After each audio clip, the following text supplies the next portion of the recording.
Olá, pessoal, sejam bem-vindos ao nosso Fórum de Bioestatística. Nós vamos estar dando continuidade nos tipos de estudo epidemiológico e hoje a gente ainda vai estar abordando os estudos analíticos, ou seja, aqueles que vão estar fazendo uma associação, porém não terá uma intervenção do pesquisador, entrando nos estudos de caso-controle. Tá? Algumas características. Os estudos de caso-controle, eles vão estar verificando fatores de risco associados a alguma doença, ou a gente chama ainda de fatores prognósticos, o que vai acontecer, né, com esses animais, com essas pessoas que estão expostas a algum fator de risco, né, se elas têm uma maior ou uma menor chance de desenvolver a doença. Eles podem ser chamados de retrospectivo, ou seja, quando a gente está usando prevalência e prospectivos, né, quando eu estou usando incidência, número de casos novos.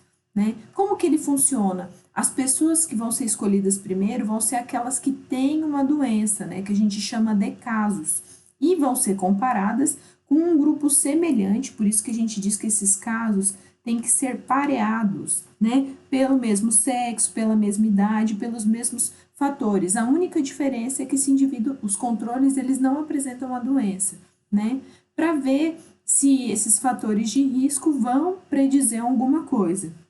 Então, como a Pro acabou de falar, os casos são comparados com outro grupo que devem ser semelhantes, né? Diferindo apenas por não apresentar essas doenças. Então, primeiramente, eu seleciono os casos, depois os controles. E depois eu vou comparar a prevalência dos fatores de risco nos casos e a prevalência dos fatores de risco nos controles.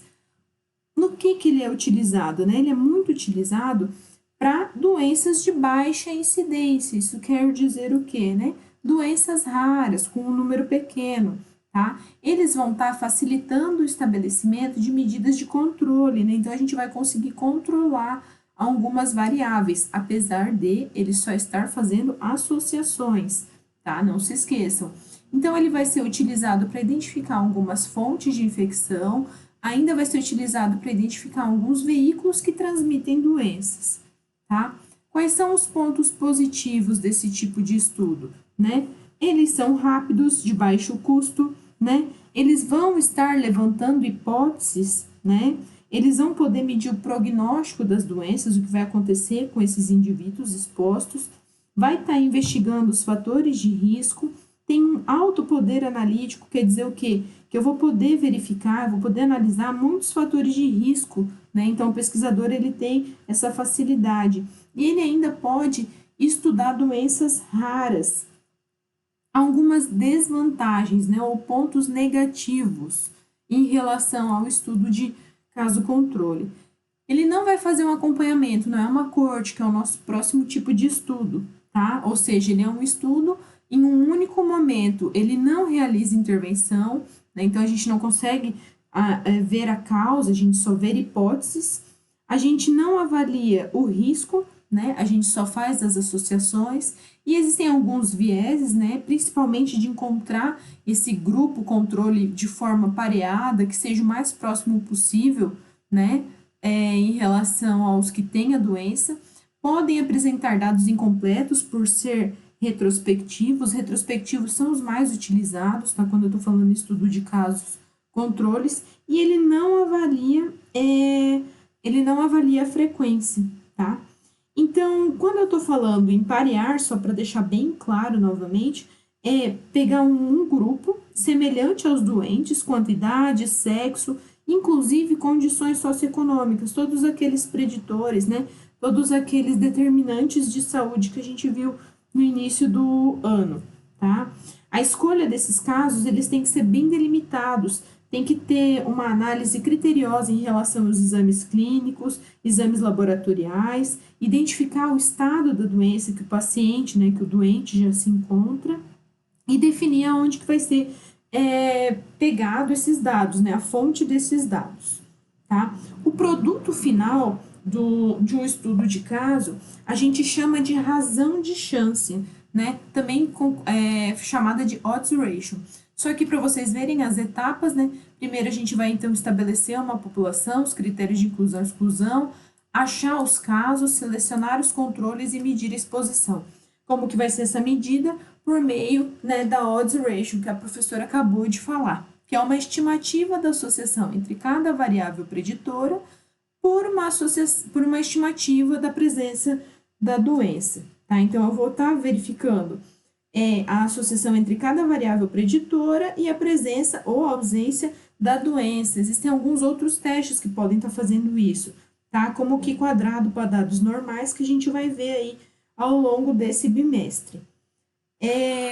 Então, como que a gente calcula? A gente vai dispor em uma tabela, né, os indivíduos doentes, né, que tenham a doença e que foram expostos a um fator de risco, né, fator de risco presente e ausente. A gente sempre vai fazer a nomenclatura A, B, C, D, né. O cálculo da odds ratio é o quê?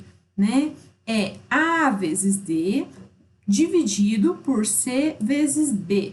O que isso quer dizer? Se o resultado for igual a 1, né, a probabilidade da doença nos expostos ao fator de risco e nos não expostos são equivalentes, ou seja, não tem, tá? A gente não tem uma razão de chance maior. Agora, se essa multiplicação e divisão der maior que 1, indica o quê? Que a exposição a esse fator de risco, né, a pessoa estar exposta a esse fator de risco, pode aumentar as chances de ela ter a doença. Um exemplo. O uso de vitamina K é dado em bezerros recém-nascidos na Inglaterra. Alguns estudos mostraram um risco de câncer maior entre os que receberam a vitamina. Vou dispor na tabela os doentes, então, né, que têm a doença, e os que foram expostos à vitamina K, tá? Então, aqui, ó, lembrando dos numerozinhos, né, que a professora falou no slide anterior, A, B, C, D, a gente vai fazer a multiplicação cruzada e a divisão. Então, a odds ratio seria A vezes D, dividido por B vezes C, né? Fazendo aqui com esses dados para ver o uso da vitamina K e o risco maior de câncer, a gente tem um resultado final de 7, né? E o que isso quer dizer? Esse 7 é maior que 1, né? Então, a probabilidade de os bezerros expostos ou utilizando a vitamina K tenham câncer é 7 vezes maior que os bezerros não expostos. É isso que os estudos de caso-controle fazem de associação. Os estudos de caso, eles vão ser sempre, junto com os estudos transversais, os primeiros tipos de análise, né? Os primeiros tipos de estudo analíticos, porque eles vão estar levantando hipóteses. Caso a gente comprove essa hipótese, a gente vai aprofundar mais em estudos de corte, em ensaios clínicos randomizados, e caso já não haja associação, a gente evita de estar gastando um extra fazendo outros tipos de estudo. Se tiverem alguma dúvida, mandem mensagem, a gente vai ter um momento ao vivo, mandem lá na sala de café ou mandem um e-mail para a Pro.